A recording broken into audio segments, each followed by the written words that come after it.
the last thing I'm going to talk to you about in this session is delegated authority. So I might have already mentioned this.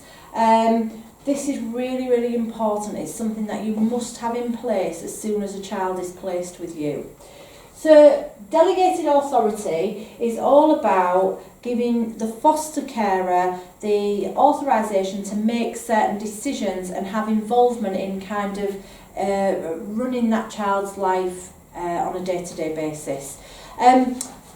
Going back years and years, there used to be a situation, for example, where a fostered child would come home and say to their foster carers, I want to stay over at my mate's house at the weekend. And the foster carer would have to say to the child, well, we need a DBS check doing on the parents. And so what would happen is, child would come home and say, I want to stay over at my mate's house. Foster carer would ring up the fostering social worker and say they want to stay over at this child's house. Can you do a DBS on their parent? Fostering social worker would ring the parents and say, when are you free? Well, I'm free. I work all day, but I can do this evening. Well, I can't do that evening. Then I'm on annual leave. So 3 weeks later, the fostering social worker would go out, complete a DBS on the parents of this child, come back, submit the form, wait for the DBS check to come through. Then the parents would ring up the fostering team and say, I've got my DBS check. Oh, well, I need to see it first. So then the fostering social worker would have to try and arrange another appointment to go out and see it. Before you know it, we're months down the line from when the child asked to sleep over at that friend's house. And by this point, they're not even friends anymore because they've had a fallout. That's not normal for children. And looked after children were saying, this is ridiculous. I want to get my hair cut. My foster carer's got to make a phone call. I want to go on a school trip. My foster carer's got to get in touch with the social worker. Why can't my foster carer just decide stuff? And so delegated authority came about. Your delegated authority will be in the form of a paper form. So I've got a couple of examples here. One might look like this, one might look like this. There are other examples, but I've put one in your pack for you to look at. And as you'll see in your example, there's lots of different areas of decisions, such as consent to routine immunisations, attendance at parents' evening, I'm just picking random ones out here, transport to contact, which we've already talked about, attendance at church, and then on the back page it says other. So anything else you can think of that's not covered in the form, you can also add that to the end as well. And this form should be completed between the social worker, the child's social worker, and the child's parents, anyone who has parental responsibility for them. And what they look at is, what is everybody agreeing to you having the ability to decide? Now, sometimes you might get a parent who says, no, the foster carer is not agreeing anything. If the child's on a care order and the local authority holds PR, social workers can override that. The important thing for you is that you have a signature on the end of this form. Okay, so sometimes the parent might not sign it, but if you've got a signature from the social worker, that's what you need to say somebody with parental responsibility has said I can decide these things. And it won't be a yes to everything. There might be things on there where the social worker says, in this circumstance, you as the foster carer can't decide this for this child for whatever reason. Okay, but that's why it's there.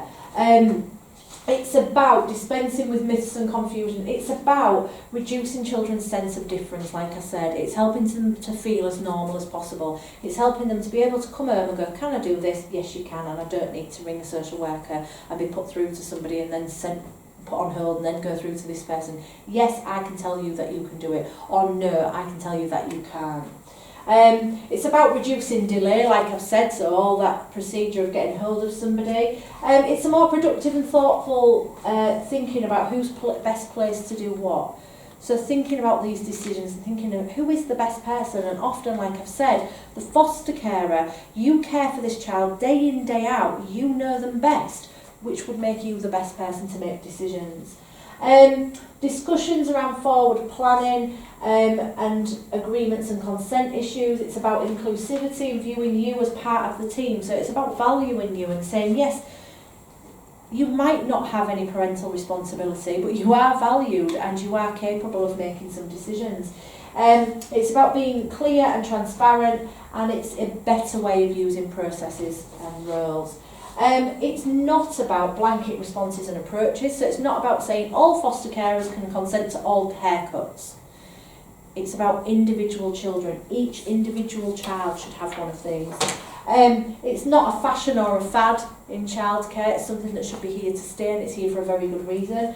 It's not about saying you're on your own. There you go. There's your delegated authority. You go off and see to it all. Like I said in the last session, if there's a decision to be made and you're not happy about it and you feel uncomfortable about something, then please speak up and ask for help and support. It's not about excluding parents and their rights. We hope that parents become involved in this and understand the reasons for it. And that doesn't mean to say if you can decide something that you still can't communicate with the parent. You might have a relationship with a parent where you can text them or ring them and say, she's just come home and she's asked for highlights in her hair. I'm thinking it's okay, but wanted to run it past you as well. Okay. It's not about excluding social workers. So again, like I've said, you can still ask social workers for support. It's not about you being exposed and punished when things go wrong. So just because we've said these decisions doesn't mean to say that if you make a decision and something goes wrong, we're going to be coming down and going, why did you do that? We need to be working together, and we need to be supportive and accountable.